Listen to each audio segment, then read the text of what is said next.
다 함께 기도하심으로 10월 9일 수요일 매일 예배 시작하겠습니다. 기도합니다. 사랑과 은혜가 풍성하신 하나님 감사합니다. 오늘도 우리의 피난처가 되어주시고 우리의 반석 되신 하나님께서 우리의 상황 가운데서도 우리의 믿음을 지키시고 오늘도 우리가 말씀 앞에 나와서 하나님 말씀으로 다시금 회복될 수 있는 귀한 은혜 주시니 감사합니다. 하나님, 오늘도 우리가 하나님의 은혜가 아니고선 살아갈 수 없음을 고백합니다.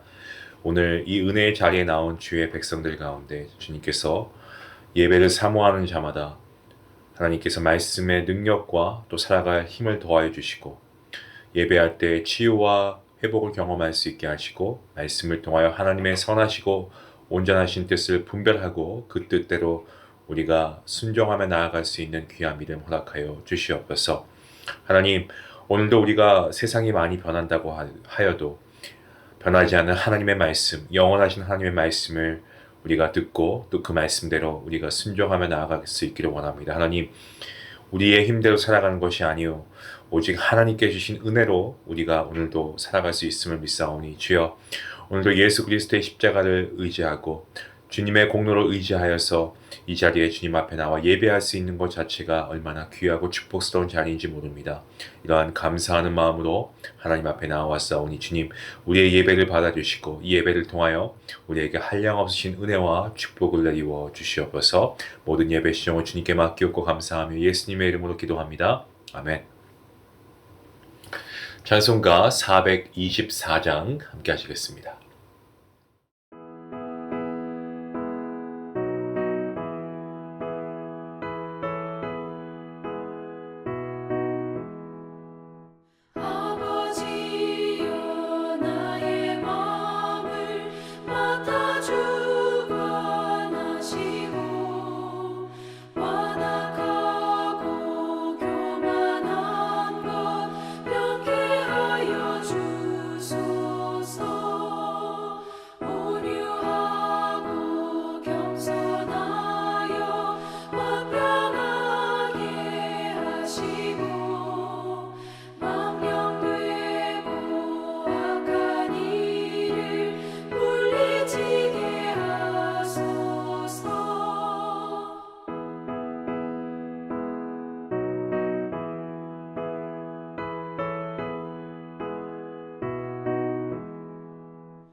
오늘 하나님 말씀은 계속해서 호세아입니다.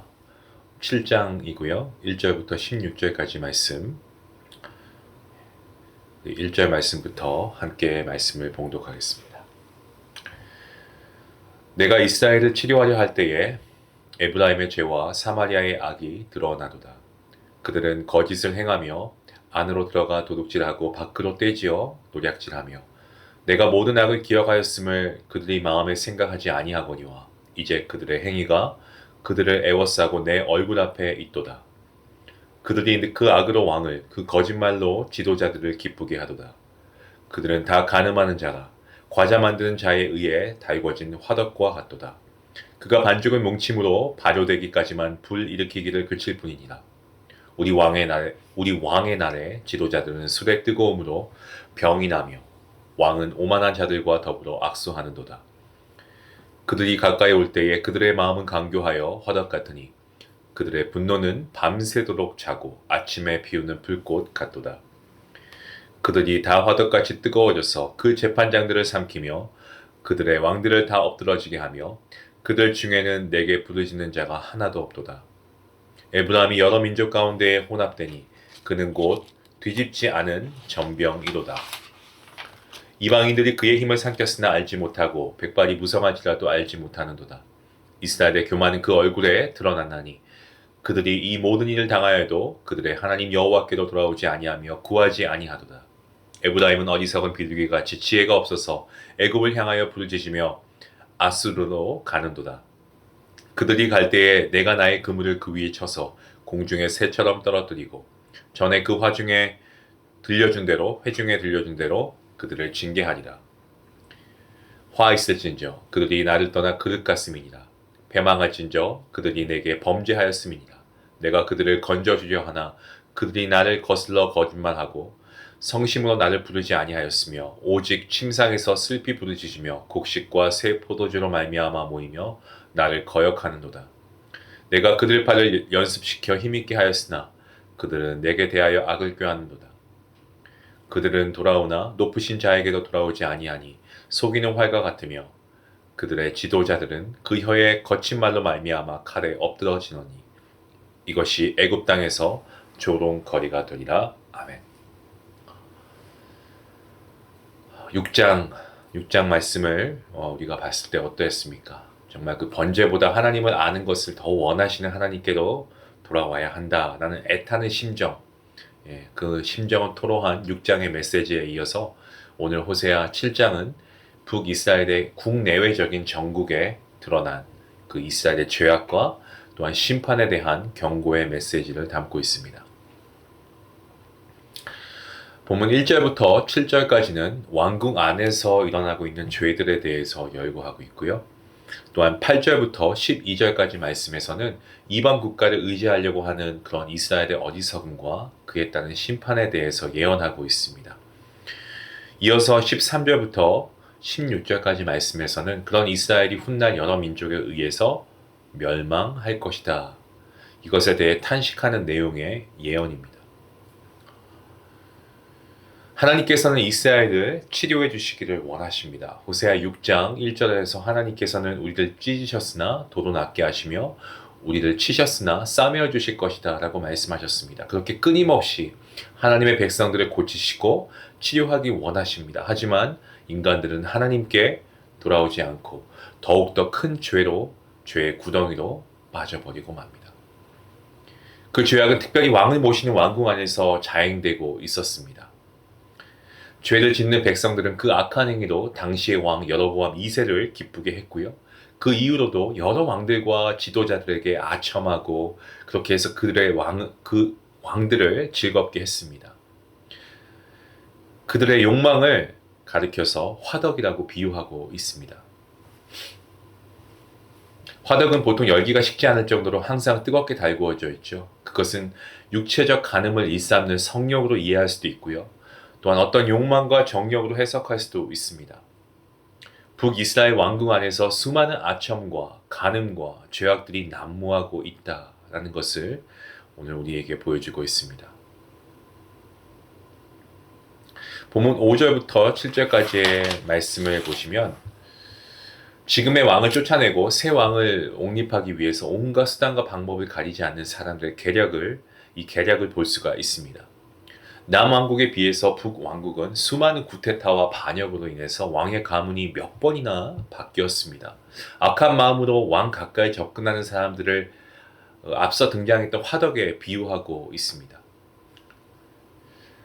이 화덕이 어떤 화덕이냐면 그 당시의 화덕은 진흙으로 만들어졌고 종종 땅에 들어가 있었고요. 그리고 어떤 원통형의 모양이거나 아니면 벌집 모양으로 직경이 한 60cm에서 90cm 가량 되었다라고 합니다. 화덕은 항상 불을 떼서 달구어서 온도를 높인 상태로 유지하죠.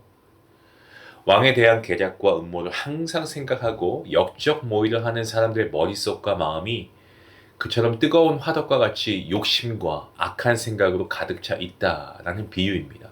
그렇게 인간적인 모습으로 모사를 계획하지만 하나님의 뜻이 어디에 있는지 묻고 하나님께 기도하며 부르시는 자는 하나도 없었습니다. 우리가 사랑하는 말씀 구절 중 하나가 시편 1편인데요. 시편 1편에서 시편 기자가 복 있는 사람의 특징에 대해서 이 죄인의 길에 서지 않고 또 오만한 자의 자리에 앉지 않고 악인의 꾀를 따르지 않는다라고 고백하지 않습니까? 우리 삶에 이런 고백과 행위가 뒤따르고 있는가 우리가 한번 생각해 봐야 합니다. 그리스도인들이라고 하는 우리가 가정에서, 직장에서, 또한 교회에서 하나님께서 세우신 권위를 인정하고 기도와 헌신으로 그곳을 하나님의 나라로 일구어가는 삶이 되어야 하지 않겠습니까? 그게 바로 그리스도인이죠. 이러한 삶을 살고 있는가 우리가 한번 생각해 보길 원합니다. 본문 8절부터 12절까지의 말씀은요, 이방 국가를 의지하려고 하는 이스라엘의 어리석음입니다. 그리고 그에 따른 심판을 선포하고 있는데요. 계속해서 화덕 얘기를 좀 해야 될 것 같습니다. 이 화덕에서 빵은 뒤집기를 잘 해야 됩니다. 그런데 에브라임은 화덕에서 한쪽만 계속 불을 쬐어 타버린 결국 먹지 못하는 쓸모없는 빵과 같이 되었다라는 그 말을 하고 있습니다. 본문 8절과 9절 말씀을 보면 그 내용입니다. 북이스라엘이 다른 민족과 섞여서 정체성을 잃어버렸다라고 하는 것인데 이것은 북이스라엘의 외교적 대외 정책을 의미하는 건데요. 그들은 하나님 대신에 힘 있는 주변 강대국들을 의지했다라는 겁니다. 외세 열강들이 북이스라엘과 무역을 하고 외교를 하는 것 같지만은 사실 이스라엘의 힘을 빼앗아 가려고 하는 것이다라고 지적하고 있습니다. 마치 일본이 강화도에서 이 조선이라고 하는 나라, 조선과 불평등 조약을 맺지 않습니까? 이후에 결국 어떻습니까? 을사늑약과 한일 합방에 이른 것처럼 더 큰 힘을 가진 나라가 약소국과 조약을 맺으면서 힘을 점차 빼앗아가는 것과 상당히 유사합니다. 우리말 표현 중에 백발이 무성하다라는 표현이 있는데 나이가 많아져서 머리가 희게 변하는 것처럼 그 나라의 힘이 없어져서 곧 죽을 날이 다가오고 있다는 것을 비유하고 있습니다.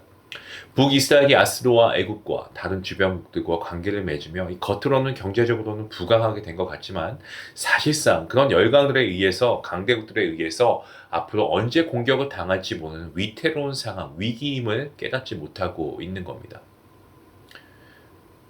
호세아 선지자는 이스라엘의 그러한 모습이 영적인 교만에 의해서 나타난 결과이다 라고 지적하고 있습니다. 그래서 이스라엘의 교만을 언급하면서 그 내용을 10절 말씀에 기록하고 있는데요. 이스라엘의 교만은 그 얼굴에 드러났나니 그들이 이 모든 일을 당하여도 그들의 하나님 여호와께로 돌아오지 아니하며 구하지 아니하도다. 그러니까 다른 나라들과 교육을 하고 의지하는 것 자체가 하나님 앞에서는 교만입니다. 왜? 하나님을 의지하지 않으니까요. 그러다가 힘을 뺏기고 점점 멸망을 향해 나아갈 것이지만 정작 하나님께 돌아오지 않고 하나님을 찾지도 않는다는 거죠. 하나님을 의지하지 않는 것, 그것이야말로 영적인 교만함이라고 하는 것입니다. 저와 여러분 모두가 자기를 자랑하는 교만, 좀 이걸 늘 경계해야 할 필요가 있습니다.